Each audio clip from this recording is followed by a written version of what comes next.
4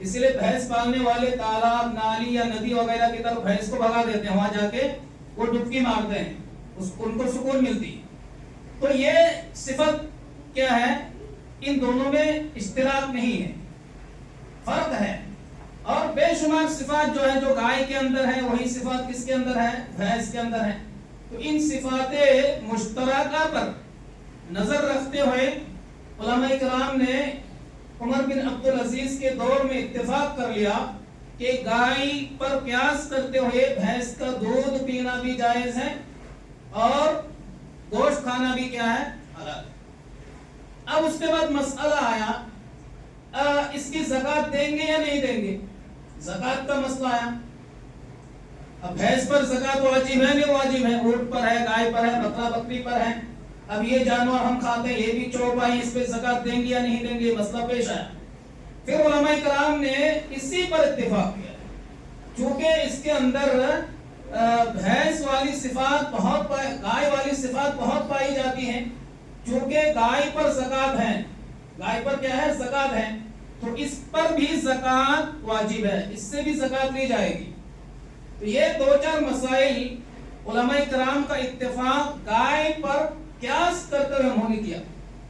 اس کے بعد بہت کافی عرصہ گزر گیا، قربانی کا کوئی چرچا ہی نہیں آیا، اس کی قربانی کر سکتے نہیں کر سکتے، اس طرف کسی نے دھیان ہی نہیں دیا، چونکہ گائے، اونٹ، بکرا بکری، دمبا، بھیڑ وغیرہ وہ سب پائے جاتے تھے، انہی جانوروں کی قربانی کرتے تھے، اس پر کسی کی نظر نہیں پڑی اس کی قربانی کر سکتے نہیں کر سکتے۔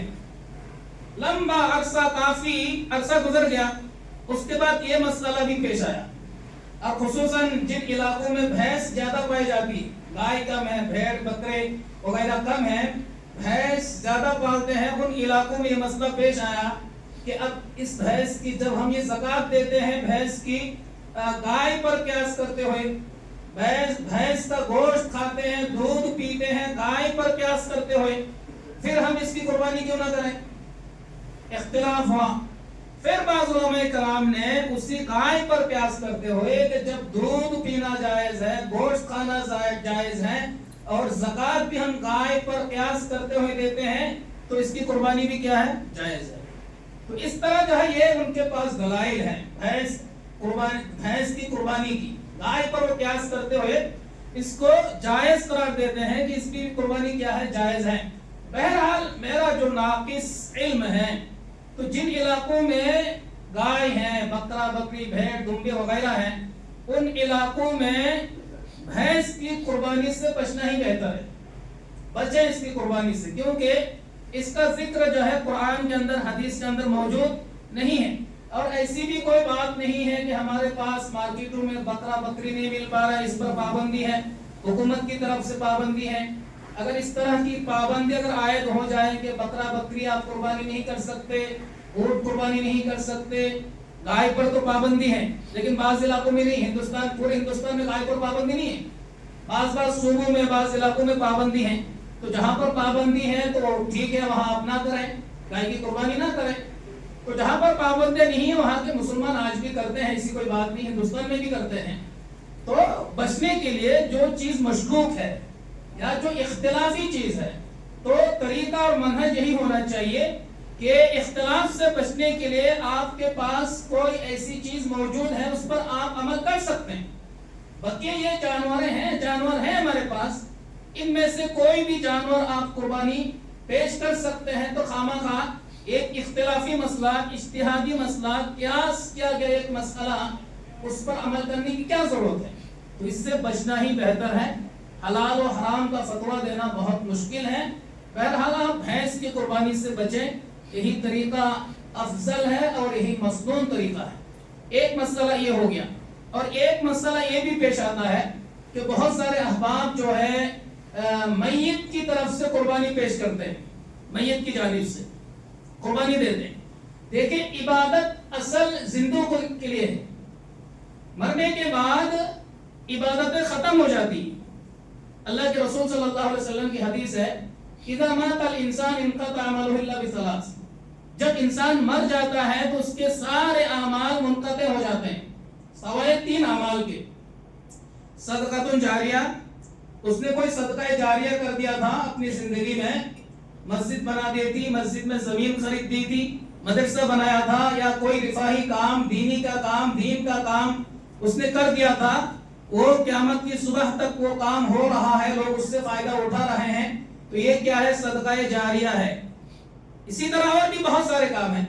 تو یہ مرنے کے بعد یہ عمل جو صدقہ جاریہ اس نے کیا زندگی میں، یہ عمل اس کو فائدہ دے گا، اس عمل کے ذریعے سے اس کی بخشش ہوگی، اس کی مغفرت ہوگی۔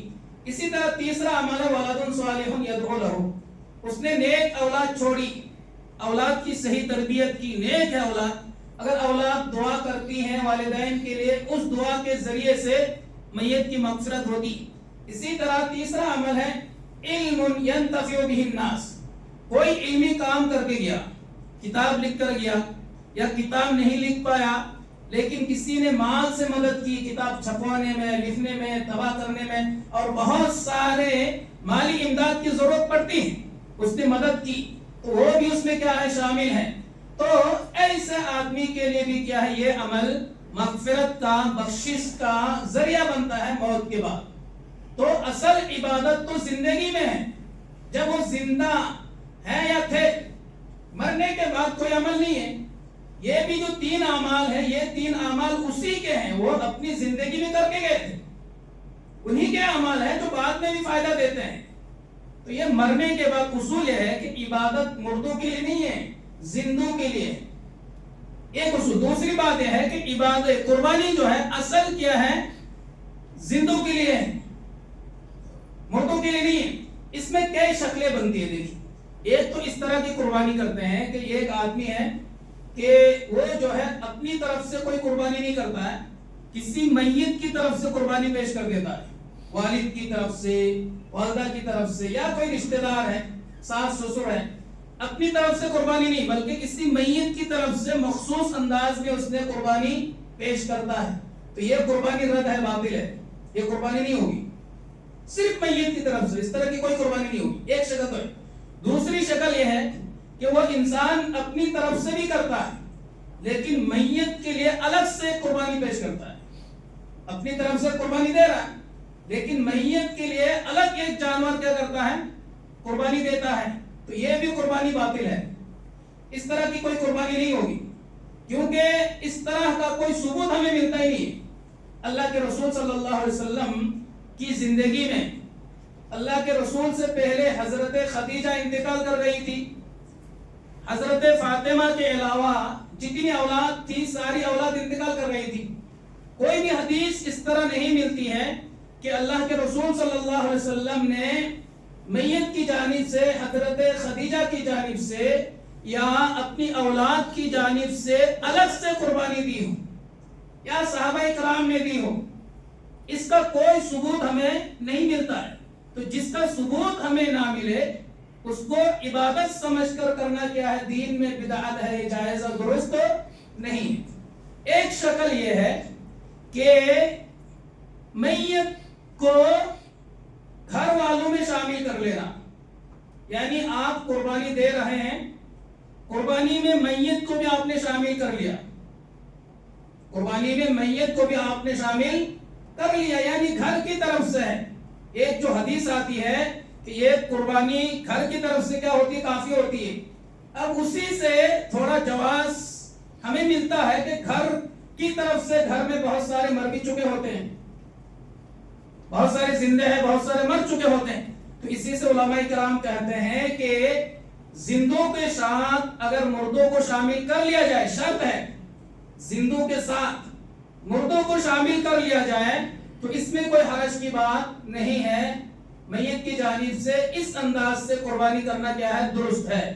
ایک شکل اور ہے، میت جو ہے وصیت کر کے گیا، میت وصیت کر کے گیا، بیٹے کو، رشتہ دار کو، کسی کو بھی وصیت کر کے گیا کہ میرے مرنے کے بعد قربانی دینا، تو یہ قربانی دینا کیا ہے؟ واجب ہے، گویا کہ یہ صدقہ ہے۔ اس قربانی کا گوشت وہ انسان جو میت کی طرف سے دے رہا ہے وہ نہیں کھا سکتا۔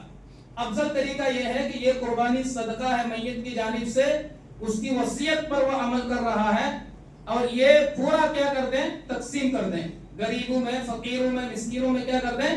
تقسیم کر دیں۔ تو یہ دو شکل جائز ہے۔ ایک شکل کیا ہے؟ مردوں کے ساتھ زندوں کو شامل کر لینا، کوئی حرج نہیں، انسان قربانی دے سکتا ہے۔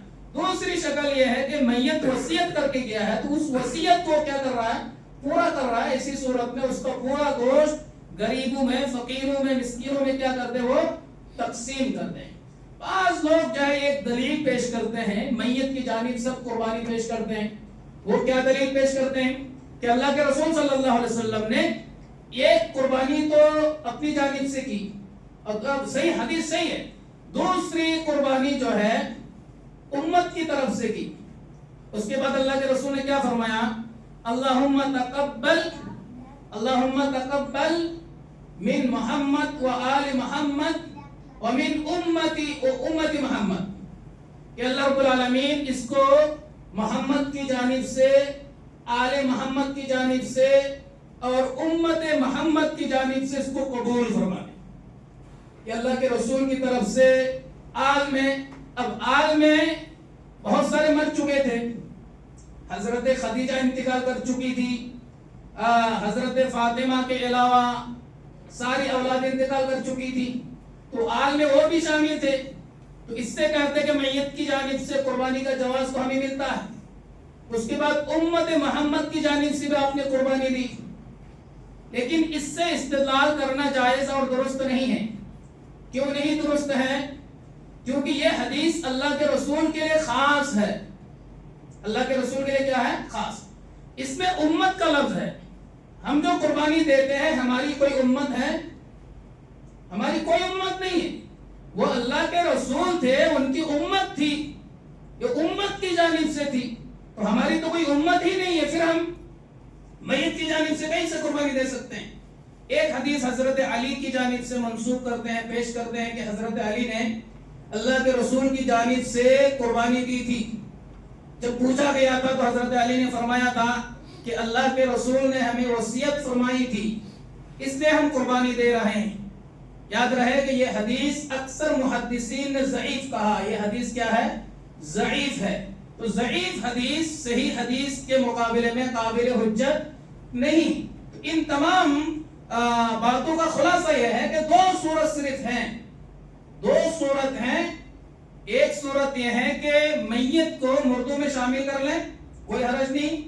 دوسری صورت یہ ہے کہ اگر واقعی کسی نے وصیت کی ہے اپنی زندگی میں، بعد میں اس وصیت کو کیا کرے؟ وہ پورا کریں۔ بقیہ میت کی جانب سے خصوصاً قربانی کرنا، اس کا کوئی بھی ثبوت کسی صحیح حدیث سے یا قرآن کریم کی کسی آیت سے اس کا ثبوت ہمیں نہیں ملتا ہے، اس سے ہمیں بچنا چاہیے۔ قربانی کا گوشت جو ہے، گوشت کو لے کر بھی افراط و تفریط ہے، گوشت کو لے کر، اسی طرح خال کو بھی لے کر، چمڑے کو لے کر۔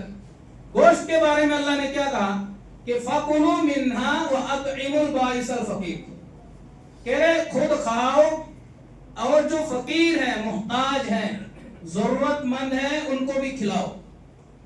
اس کی وضاحت ایک اور آیت سے ہوتی ہے، اللہ نے کہا فَكُلُوا مِنْهَا وَأَطْعِمُوا الْقَانِعَ وَالْمُعْتَرَ، کہ خود بھی کھاؤ اور جو مانگتا ہے اس کو بھی دو اور جو نہیں مانگتا ہے اس کو بھی دو۔ یعنی اس میں رشتہ دار بھی آ گئے، یعنی آپ خود کھائیں، رشتہ داروں کو کھلائیں، اور جو غریب ہے، فقیر ہے، مسکین ہے، جو مانگتے ہیں ان کو بھی آپ دیں۔ اگر کسی نے مانگ لیا ان کو بھی آپ قربانی کا گوشت دیں۔ تو علماء کرام نے اسی آیت سے استدلال کیا کہ قربانی کا گوشت 3 حصوں میں تقسیم ہونا چاہیے۔ ایک حصہ اپنے لیے رکھیں، دوسرا حصہ رشتہ داروں کے لیے رکھیں، تیسرا حصہ غریب اور فقیر مسکینوں کے لیے رکھیں۔ یقیناً یہ افضل طریقہ ہے۔ اگر کوئی 3 حصوں میں تقسیم نہیں کرتا ہے پھر بھی کوئی حرج کی بات نہیں ہے، لیکن افضل یہی ہے کہ 3 حصوں میں تقسیم کر کے ایک حصہ اپنے لیے رکھیں، ایک حصہ رشتہ داروں میں تقسیم کر دیں اور ایک حصہ غریب، فقیر، مسکین وغیرہ کے لیے بھی کیا کر دیں؟ تقسیم کر دیں۔ اسی طرح خال کا مسئلہ ہے۔ ہمارا تصور یہ ہے کہ خال جو ہے ہم استعمال نہیں کر سکتے۔ شروع میں اللہ کے رسول صلی اللہ علیہ وسلم نے منع کر دیا تھا، اور 3 دن سے زیادہ قربانی کا گوشت ذخیرہ کرنے سے منع فرما دیا تھا. جب فراوانی ہوئی، باتیں آئی اللہ کے رسول صلی اللہ علیہ وسلم کے سامنے، پھر اس حکم کو اللہ کے رسول نے منسوخ کر دیا. اس کے بعد اللہ کے رسول نے کہا فَكُلُوا وَادَّخِرُوا وَتَصَدَّقُوا، یعنی کلو وَادَّخِرُوا وَتَصَدَّقُوا، یعنی کھاؤ، جمع کرو اور صدقہ کرو. تو اس میں جو ہے چمڑا بھی داخل ہے. اگر کوئی انسان قربانی کا چمڑا، خال اپنے لیے استعمال کر لیتا، کوئی حرج کی بات نہیں ہے. جس طرح گوشت اپنے لیے کھائے گا، گوشت کھا سکتا ہے، نہیں کھا سکتا ہے، گوشت کھا سکتا ہے، تو قربانی کا خال بھی اگر اپنے لیے استعمال کر لے تو اس میں کوئی حرج کی بات نہیں ہے. چاہے وہ صدقہ کر دے، چاہے اپنے لیے کھائے، چاہے اس کو ذخیرہ کر لے، اس میں کوئی حرج کی بات نہیں ہے. اسی طرح قربانی کا جو گوشت ہے، اس گوشت کو آپ بیچ نہیں سکتے، بیچنا حرام ہے. اور بعض دیہاتوں میں ایسا ہوتا ہے کہ قربانی جو ذبح کرنے آتے ہیں، کسائی ہیں، چمڑا اکھاڑتے ہیں یا گوشت بناتے ہیں، تبتی کرتے ہیں، وہ کیا کرتے ہیں، اسی میں سے گوشت لے لیتے ہیں، بطور اجرت ان کو گوشت دیتے ہیں. تو اجرت کے طور پر گوشت دینا حرام ہے، جائز نہیں ہے. قربانی کا گوشت اجرت کے طور پر آپ نہیں دے سکتے کسی کو بھی. اگر کسی نے محنت کی ہے، آپ ان کو الگ سے اجرت دے دیں. گوشت جو ہے اس اجرت میں داخل نہ کریں. گوشت بیچنا حرام ہے، اجرت کے طور پر دینا بھی جائز و درست نہیں ہے. تو یہ چند مسائل جو اس سلسلے میں تھے. خریدتے وقت قربانی کا جو جانور ہے، خریدتے وقت آپ چند باتوں کا لحاظ رکھیں. 4 طرح کے عیوب اگر جانور میں ہے تو اس جانور کی قربانی نہیں ہوگی. ایک کیا ہے؟ جانور لنگڑا ہے. یہ ان تمام باتوں کی حدیثیں موجود ہیں، چونکہ وقت کم ہے اس لیے میں ترجمہ نہیں کر رہا ہوں. ایک جانور کیا ہے؟ لنگڑا ہے، بالکل لنگڑا، لنگڑا پن بالکل واضح ہے، تو ایسے جانور کی قربانی نہیں ہوگی. اسی طرح کانا ہے، کانا پن ہے، کانا پن بالکل واضح ہے، بالکل ظاہر ہے کانا پن، تو ایسے جانور کی قربانی نہیں ہوگی. ایک جانور ایسا ہے کہ بہت سخت بیمار ہے، چل نہیں پاتا ہے، اس قدر وہ بیمار ہے، تو ایسے جانور کی بھی قربانی نہیں ہوگی. اور اسی طرح اگر جانور بہت کمزور ہے، اس کی ہڈیاں نظر آ رہی ہے، گوشت کا پتہ نہیں اس قدر کمزور ہے، تو ایسے جانور کی بھی قربانی نہیں ہوگی. اسی طرح خریدتے وقت آپ جو ہے کان بھی دیکھ لیا کریں، کہیں کٹا ہوا نہ ہو. کان ہے، ناک ہے، یا اسی طرح اور جسم کے جو اور اعضاء ہیں، ایسا کٹا ہوا نہ ہو جس کی وجہ سے بدصورتی نظر آ رہی، بدصورت نظر آ رہا ہے، دیکھنے میں خراب محسوس ہو رہا ہے. جانور جو ہے بہت خوبصورت ہونا چاہیے. حدیث کے اندر جو آتا ہے، اللہ کے رسول صلی اللہ علیہ وسلم نے جس مینڈھے کو قربان کیا تھا وہ بہت ہی خوبصورت تھا، آنکھ بھی بہت خوبصورت تھی. تو ہماری نظر ہونی چاہیے کہ جو سب سے خوبصورت جانور ہے اس کو آپ خریدیں. اگر طاقت نہیں ہے، حیثیت نہیں ہے، بہت مہنگا جانور ہے، تو اس سے کم درجے کا خریدیں. لیکن یہ سارے عیوب اس جانور کے اندر نہ ہو، ان عیوب سے کیا ہو، پاک و صاف ہو، تو ایسے جانور آپ خریدیں. اسی طرح جانور کو پہلے خریدنا بھی افضل ہے. حدیثوں میں آتا ہے کہ صحابہ کرام پہلے ہی جانور کو خرید لیتے تھے، اس کو کھلاتے تھے، پلاتے تھے، موٹا اور ہربا کرتے تھے، اس کے بعد جانور قربان کرتے تھے. بہرحال شہروں میں تو دقتیں ہیں، رکھنے کے لیے جگہ نہیں ہوتی ہے، پالنے کے لیے جگہ نہیں ہوتی ہے، بہت ساری دقتیں ہیں. تو ایک دن پہلے اگر کوئی خرید لے، عید کی نماز سے پہلے بھی خرید لے، یا عید کی نماز کے بعد بھی اگر کوئی خریدتا ہے، یا 10 ذی الحجہ کے بعد 3 دن اور ہوتا ہے، ان ایام میں بھی اگر کوئی خریدتا ہے، قربان دیتا ہے، قربانی دیتا ہے، تو کوئی حرج کی بات نہیں ہے. افضل ہے کہ پہلے خرید لیں، اس کو تھوڑا کھلا پلا کے کیا کریں، موٹا کریں، تو یہ افضل طریقہ ہے. اسی طرح ایک بہت بڑا فتنہ ہے، بہت بڑا فتنہ ہے، جب ہم قربانی کرتے ہیں، قربانی کرنے کے بعد اس کا ویڈیو بناتے ہیں، اور خصوصاً یہ نوجوان یہ کام بہت زیادہ کرتے ہیں. ویڈیو بنا کر کے اس کو جو ہے مختلف ذرائع سے اس کو نشر کرتے ہیں. یوٹیوب میں دے دیتے ہیں, فیس بک میں دیتے ہیں, واٹس ایپ میں دیتے ہیں, انسٹاگرام میں دیتے ہیں, پتہ نہیں کہاں کہاں چھوڑتے ہیں اس کو ویڈیو بنا کر کے. یہ حرکت کسی بھی صورت میں جائز نہیں ہے, یہ شرعاً بھی درست نہیں ہے, اور جس ملک میں آپ رہتے ہیں اس ملک کا ماحول بھی اجازت نہیں دیتا ہے. یہاں کی جو آب و ہوا ہے وہ آب و ہوا بھی آپ کو اجازت نہیں دیتی. مقصد کیا ہے؟ آپ نے قربانی دی ہے اللہ کو راضی کرنے کے لیے. اللہ رب العالمین نے کیا کہا؟ لَن يَنَالَ اللَّهَ لُحُومُهَا وَلَا دِمَاؤُهَا وَلَكِنْ يَنَالُهُ التَّقْوَىٰ مِنكُمْ. تم جو قربانیاں پیش کرتے ہو اس کا گوشت اللہ رب العالمین تک نہیں پہنچتا, اس کا خون بھی نہیں پہنچتا, لیکن تمہارے دل میں کیا ہے؟ تقویٰ اور پرہیزگاری, اللہ کا خوف, اللہ کی رضامندی تم تک, اللہ تک پہنچتی. تو یہ ایک بات تو یہ ہے کہ یہ ریاکاری ہے, نمود ہے, شہرت ہے. آپ دکھاتے کیوں ہو بھائی؟ آپ نے اللہ کو راضی کرنے کے لیے قربانی کرنے کا ارادہ کیا. بہت سارے لوگ جو ہیں پہلے ہی کیا کرتے ہیں؟ ویڈیو بناتے ہیں, اس کو خوبصورت انداز میں مزین کرتے ہیں, گلیوں میں چکر لگاتے ہیں, پتہ نہیں کیا کیا کرتے ہیں جانوروں کے ساتھ. یہ کون سا طریقہ؟ ٹھیک ہے آپ احترام کر رہے ہیں, عزت کر رہے ہیں, اس کو ویڈیو بنا کر کے پوری دنیا میں نشر کرنے کا مقصد کیا ہے؟ آپ کیا پیغام دینا چاہتے ہیں؟ یہ ریاکاری نہیں, شہرت نہیں, اور کیا ہے؟